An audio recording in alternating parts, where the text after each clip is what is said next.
Dick Capri, it's so good to have you here. You have quite a legendary life in the theatrical business, especially as a comic. And I would love you to tell us a little bit about you and your experiences up at Grossinger's in particular and in the Catskills, which was the area for people to hone their talents. Well, I didn't start the Catskills, work in the Catskills until the late 60s. Yeah? And going up there, I learned so much from watching the other performers because I'm from Reading, Pennsylvania. Oh my. And I knew nothing about the Jewish culture. But you knew, but you were a comic there.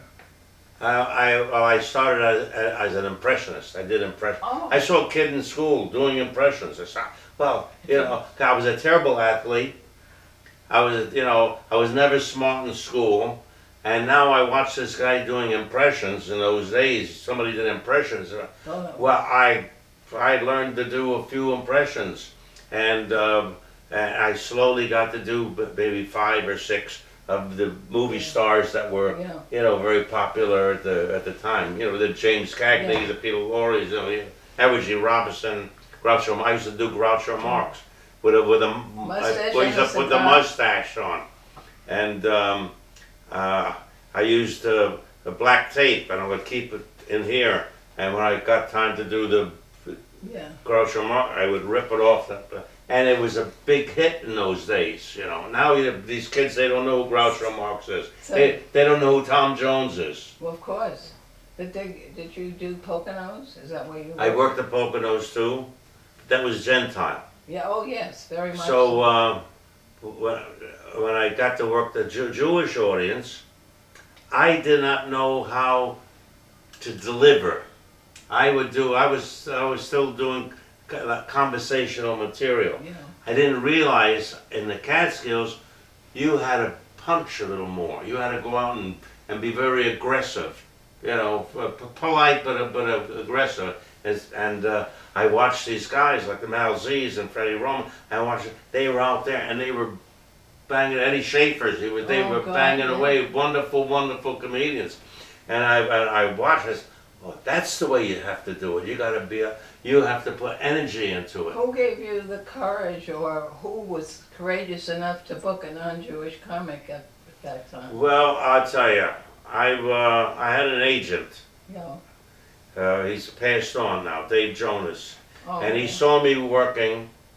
I was working in the village. I was working in the village, a place called the Bone Swap, which was a chic little place there. You know, I followed Barbara Streisand in there, but I was not the headliner. I was the opening act. Yeah. You know, and he saw me there, and he said, I'd like to sign you. He says, but I'm not going to make you a Catskill comedian. I said, I don't want to be a Catskill comedian. I want TV, I want movies, blah, blah, blah. He says, I will not make you a Jewish comedian, and that's the emes. I love that. Okay. So now he started to book me in the Catskills. But it took me a long time to get the role going of how I was supposed to do Were this. the people welcoming, the audience and the hotel keepers and the staff? The audience was tough for me in the beginning, you know. And then once I start learning and how to go, then everything, was smoother, And then in the Catskills we did the late shows too. Well, of course. You know, and the late shows, you could get a little risque in the late shows. Yes. You could, but I was never a dirty comedian. I never did that, you know.